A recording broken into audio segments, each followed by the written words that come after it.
अस्सलाम वालेकुम friends, welcome back to top smarties drama serial Rahmat. Finally एक ट्विस्ट आ ही गया जिसमें बारी को मालूम पड़ गया कि शायान साहिब ने कितनी बड़ी गेम रचाई थी और परीशे को जलील करके इस ऑफिस से निकाला था और ज़बरदस्ती रिज़ाइन लिया था। अब यहाँ पर सभी परीशे तो नहीं हुआ करते कि अपनी इंसल्ट करवा भी ली और फिर उसके बेटे के सामने जिक्र भी ना किया। अब परीशे ने तो शायान साहिब की हकीकत छुपाए रखी, लेकिन दाऊद ऐसा क्यों करेगा? दाऊद जो कि खास बंदा था शायान साहिब का, वो बहुत से राज जानता था। इसी तरह ही जब उसने घपला किया तो शायान साहिब ने सबके सामने जलील करते हुए धक्के देते हुए उसे ऑफिस से निकाल दिया, तो अपनी इंसल्ट वो कैसे भूल सकता था। बारी को जाकर सब कुछ बता दिया कि परीशे को किस तरह से जलील करके शायान साहिब ने निकाला था। बारी जो एतबार करने को तैयार नहीं, लेकिन घर आया तो यहाँ पर अनाया की फैमिली जो कि मंगनी की रस्म के लिए आ चुकी थी, तो यहाँ पर ही सारी हकीकतें खुल गई। शायान और सफियान बहुत खुश हैं। शायान कहने लगा, फिर देखा कैसा लगा मेरा इमोशनल ड्रामा?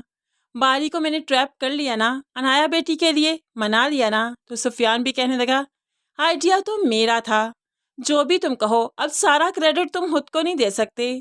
है दोनों भाई काफ़ी खुश हैं, एक दूसरे के हाथ पर हाथ मारते हुए खुशी का इजहार करते हैं और बारी दूर खड़ा इनकी बातें सुन रहा था। मिनाल आई, भाई से कोई बात करने लगी तो अपने हाथ के इशारे से वो मिनाल को चुप करवाता है।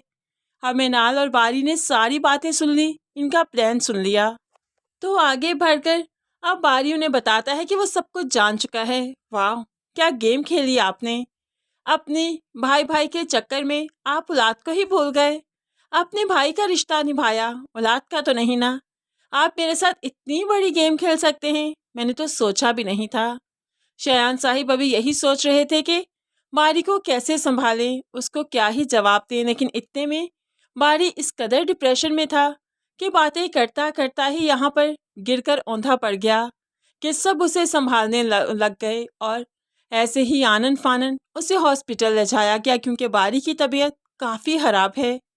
हॉस्पिटल गए तो यहाँ पर अब सुफियान शेयान को तसल्ली देने लगा कि सब ठीक हो जाएगा और मिनाल को ये चीज़ें अब बहुत बुरी लगने लगी कि बारी को इस हाल तक इन लोगों ने पहुंचाया और अब एक ही दूसरे को तसल्ली दे रहे हैं और उसका भाई जिंदगी और मौत की कश्मकश में है। खैर यहाँ पर डॉक्टर साहिब थोड़ी देर बाद आए तो बताने लगे कि पेशेंट का नर्वस ब्रेकडाउन हुआ है और आइंदा आने वाले कुछ घंटे काफ़ी क्रिटिकल हैं। अगर तो उन्हें होश ना आया तो पेशेंट कोमा में जा सकता है। जिस पर अब मिनाल तो तड़प कर रह गई क्योंकि एक भाई का सहारा था, दोस्तों के जैसा भाई, और वो भी इस कंडीशन में पहुंच गया डैड की वजह से। मिनाल भला कैसे ही माफ़ करेगी अपने बाप को।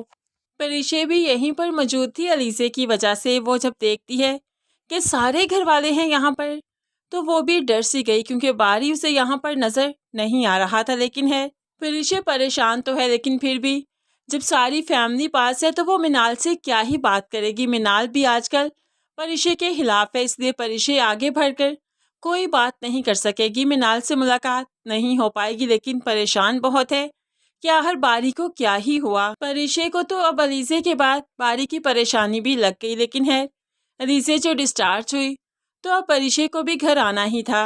घर आए तो यहाँ पर नबील की बार बार कॉल आने लगी, तो जुबिया आकर बताने लगी, अम्मी बार बार नबील भाई की कॉल आ रही है, बात करना चाहते हैं, फ़ोन की भी नहीं पिक कर रही।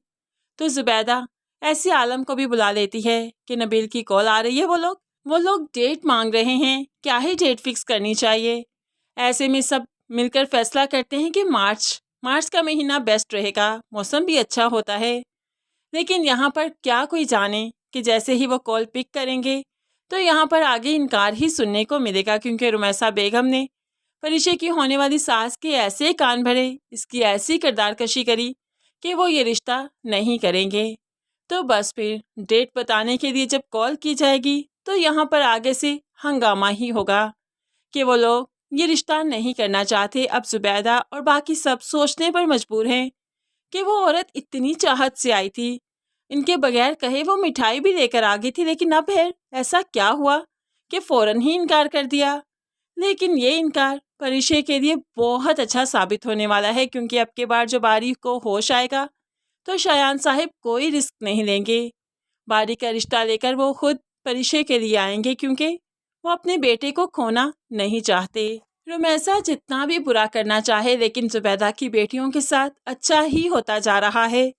अलीज़े का मसला नो डाउट सामने आ चुका है लेकिन आखिर में अलीज़े के साथ भी अच्छा ही होना है।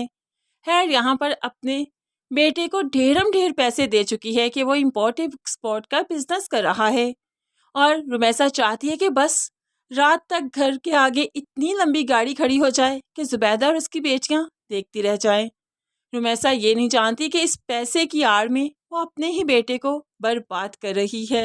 वैसे भी अब रुमैसा का मकाफात भी तो देखना है, जिसने बेटियों के चक्कर में आलम को सारी उम्र जुबैदा के अब करीब भी नहीं जाने दिया, उसे मियाँ बीवी का रिश्ता भी नहीं निभाने दिया। और अब ये मकाफात ही तो है कि जिस बेटे के लिए, जिन बेटों के लिए आलिम ने जुबैदा को करीब भी नहीं आने दिया, उसको रिश्ता भी नहीं निभाने दिया और बेटियों पर शफकत बड़ा हाथ भी नहीं रखा और क्या क्या नहीं किया, इनके रिश्ते तुड़वाने तक तो गई, तो फिर क्या मकाफात नहीं देखेगी रुमैसा और बेटों के हाथ से ही देखेगी, क्योंकि जिन बेटों पर मान करती है वही बेटे इसे मुंह के बल गिराएंगे। लेकिन है समीर अच्छा बच्चा है क्योंकि वो जुबैदा के घर आता चाहता है, उसकी परवरिश में जुबैदा का भी बहुत हाथ है और ये चीज़ आगे चलकर आलिम साहिब ज़रूर समझ सकेंगे। तो यहाँ पर फ्रेंड्स क्या अंजाम देखना चाहते हैं आप रुमैसा का, ज़रूर कमेंट्स में बताइएगा। मज़ीद वीडियोस के लिए चैनल को सब्सक्राइब करके साथ ही बेल नोटिफिकेशन ज़रूर प्रेस कर लीजिए ताकि आने वाली हर वीडियो आप बहुत आसानी से देख सकें। दुआओं में याद रखिएगा, अपना बहुत सारा ख्याल रखिएगा। नई वीडियो तक के लिए अल्लाह हाफिज़।